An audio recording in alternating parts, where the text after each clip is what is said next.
present Walt Disney's Disneyland. When you wish upon a star, makes no difference who you are. Each week as you enter this timeless land, one of these many worlds will open to you. Tomorrowland, promise of things to come. Fantasyland, the happiest kingdom of them all. Frontierland, tall tales and true from the legendary past. Adventureland, the wonder world of nature's own realm. Presenting this week from Adventureland, a trip through Adventureland and a true life adventure, Waterbirds. Now your host, Walt Disney. Ever since Disneyland Park opened, one of the most popular realms has been Adventureland. As many as 10,000 people a day have taken this boat trip safely and comfortably through the waterways of our man-made jungle. Many of our visitors are third and fourth timers. Most everyone has been impressed by and curious about the realism of Adventureland. The lifelike animals, the authentic tropical settings. We've had many requests to tell the full story, both inside and out of this tropical realm. Well, it all started with an idea that sprang from our true life adventure films. We would duplicate in Disneyland Park actual scenes and settings from this nature series. Of course, we knew that our biggest job would be recreating the actors of the wildlife dramas. The king of beasts from our motion picture, The African Lion, the elephant, the giraffe, and all the others. Of course, to stock Adventureland with live animals was neither safe nor practical. So on paper, we began to sketch and design replicas that would be made of plastic and steel, but when in action would be as lifelike as their real counterparts. As a backdrop for the animals, we would have a dense jungle. And as a sort of flowing theme to tie the whole realm together, we would have a network of tropical rivers. Altogether, Adventureland was an ambitious project, and we knew it. But eventually, as we untied the knots and solved the riddles, out of the drawings came blueprints. And out of the blueprints, bulldozers. In Disneyland Park, the job of carving out the tropical waterways of the world was at last underway. Whenever you try to duplicate nature, you have to work on a grand scale. And so before this job was over, we moved not tons, but whole mountains of earth. Then from the far corners of the world, we imported many varieties of plants and trees, most of them full-grown. In studio workshops, meanwhile, artists and engineers were creating lifelike, life-size animals, the actors in the Adventureland drama. And soon they began to make their entrances one by one along the dry river beds.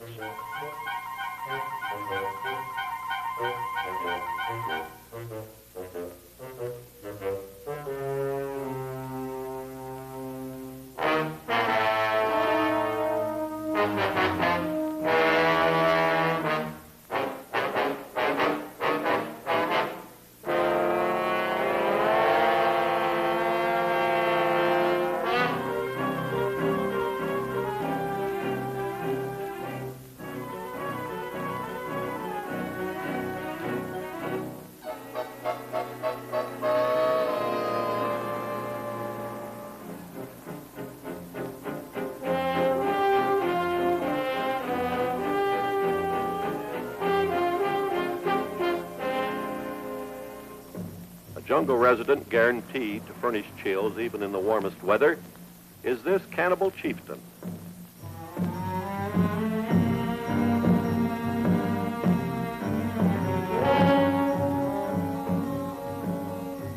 Along the Mekong River, in another part of the jungle, The ruins of an ancient Siamese temple take on a few more centuries of antiquity under the deft strokes of an artist's brush.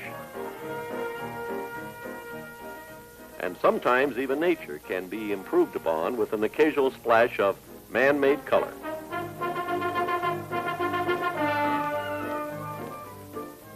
The smaller creatures of Adventureland must be carefully groomed and prepared for the busy days that are soon to come.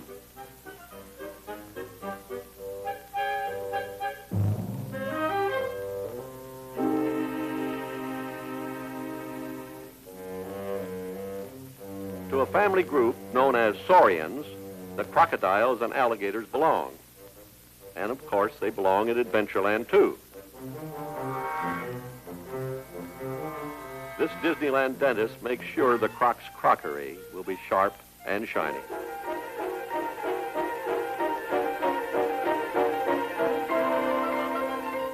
To carry the electrical power that will animate the animals, it takes miles and miles of wire.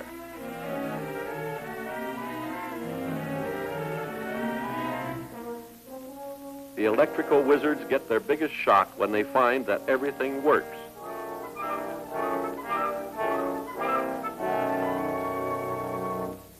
One of our True Life Adventure photographers keeps a day-to-day film record of the growth of Adventureland. And now he's going aloft for a bird's eye view.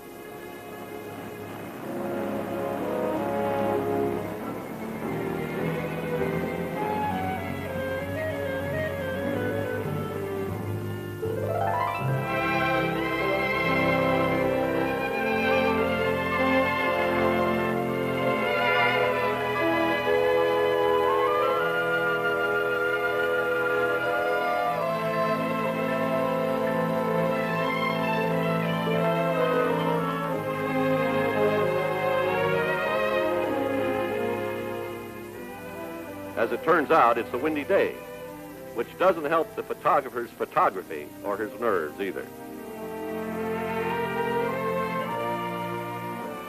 But he sticks to his perch to get this last view of Adventureland just before one of our first big moments.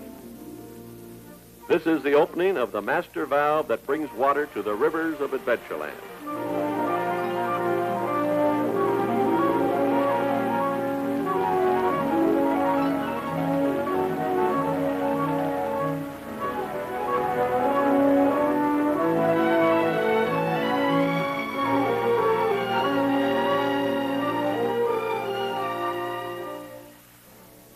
$2 million gallons, and several days later, the water has risen to a respectable level. And now, a floating nursery crew operates all day long, soaking the river banks to prepare for the planting of new shrubs.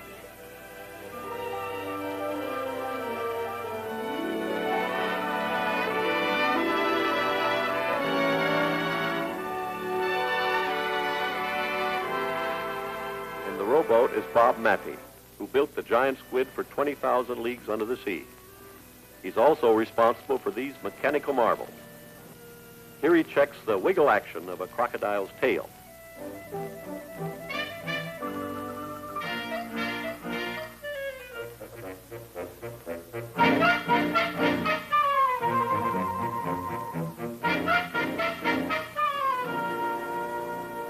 Of course, when you're going on a boat trip, the most important item is the boat.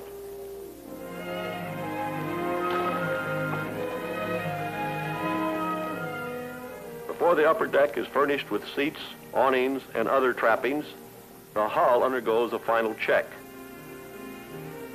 And now at last the job is done. The jungle is ready and waiting for the next phase in our Adventureland story. An actual boat trip through the hidden byways of this tropical water wilderness.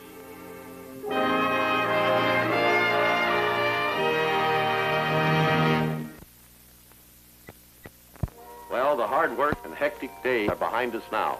So, let's join the crowd and share with them in the fun of a true life adventure in Adventureland as it is today.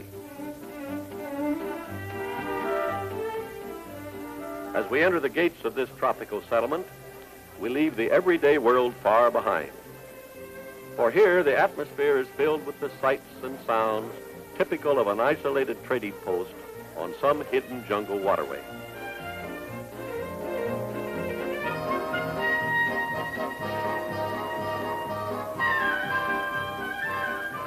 but we'll stop and browse some other time. Right now, an explorer's launch is standing by to take us on a trip through the tropical rivers of the world. Since you're our guests today, you don't need a ticket. So just ignore the attendant at the turnstile and go right aboard. From this point on, your Adventureland ride will be exactly the same as if you were here in person. So now I'm going to leave you in the hands of your guide, the skipper of your boat. Welcome aboard the Zambezi Miss. Now, we leave the international dock, the last outpost of civilization, and glide into the upper reaches of the Amazon.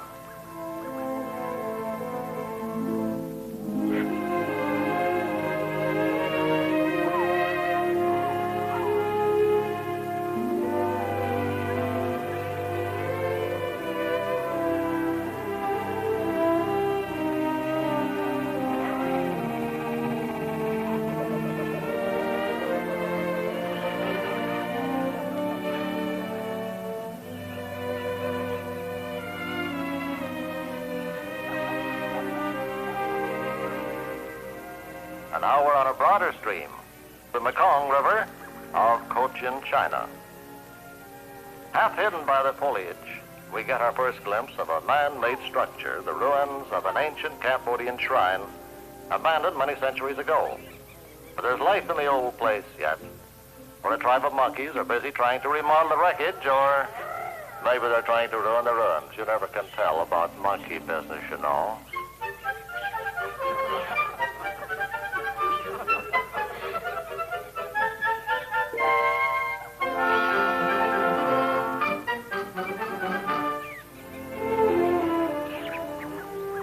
Well, now we're moving into the dark continent of Africa, heading up the Nile.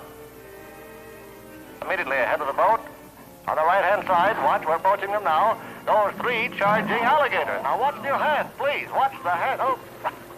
Last week, two of them broke their leashes, gouged a terrific hole in the side of one boat.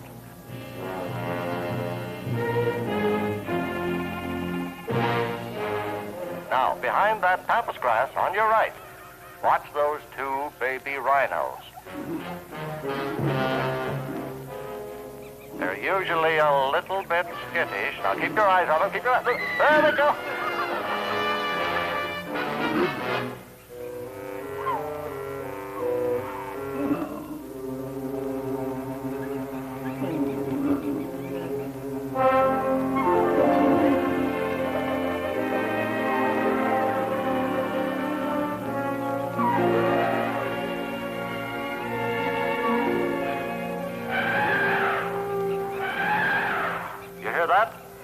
That's our lonesome lady elephant calling to her mate.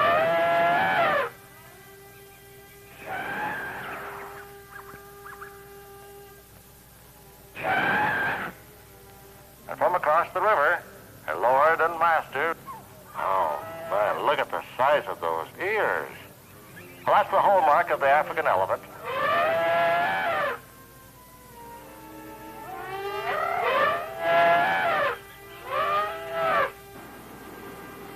Well, let's leave the happy couple and head for Schweitzer Falls, named in the honor of the famous Dr. Scientist. Each hour, 120,000 gallons pour over this miniature Niagara, and a little close. Oh, ladies, I'm glad you pulled in those eyebrows just for a moment. But you didn't think we were going to make it, did you? On the left, our lions. I don't particularly like the expression on those faces. Papa Lion's attitude makes it plain that visitors won't be welcome. Not as guests, anyway.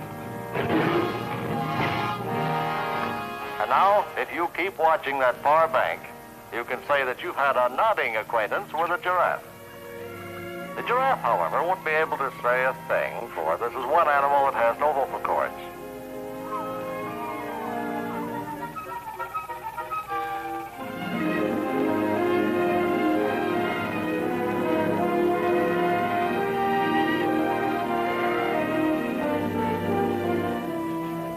Now, about this part of the Nile, we usually run into something big.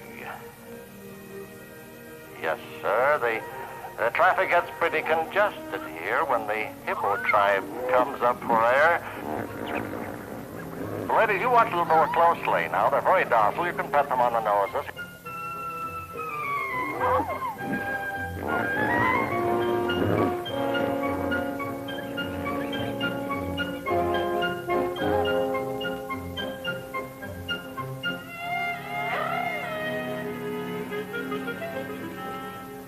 We must look kind of funny to them, too, because the whole colony turns out to meet every boat.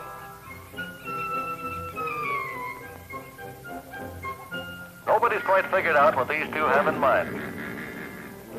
Maybe they tell each other funny stories underwater and have to come up for a laugh.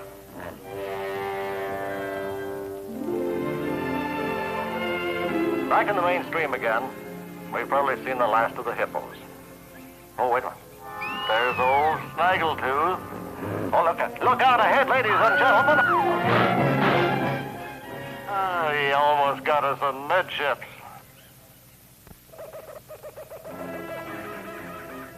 Now we leave the Nile and push down along the Congo. The air grows thick with menace and mystery. You notice that tingling in your scalp? You feel that danger is lurking behind every log? Well, it is.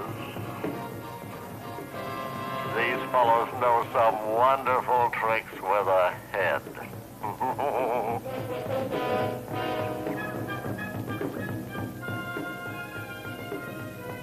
Along the Congo, it's a good idea to mix your curiosity with caution and stay in the boat. Because some of the jungle dwellers have very unpleasant hobbies. Well, this is the village of souvenir hunters. And the trophy here once belonged to a passenger who tried to make a shortcut through the jungle. Even Blinky here keeps his distance.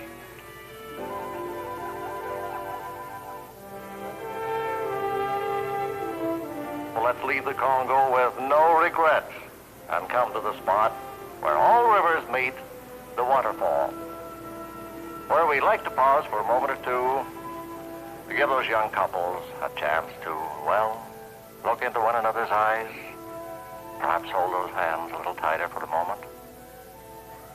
Well, it's been smooth sailing up until now, but there's white water ahead. Anybody like to take the wheel?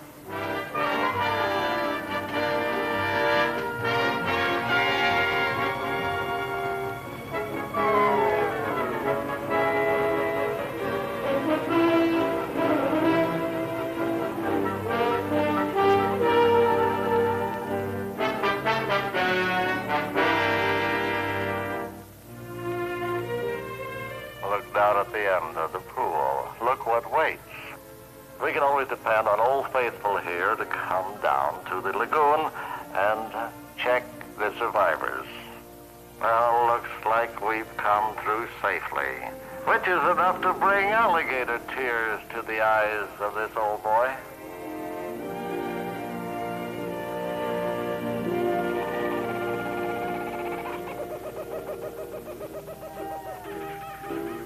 And now in the distance, there's music in the air. Welcome home music. That means we're back to civilization. And it's been a real pleasure to take this trip with you. Thank you, everyone. Hope to ride with you again sometime. Oh, magical Adventureland. And when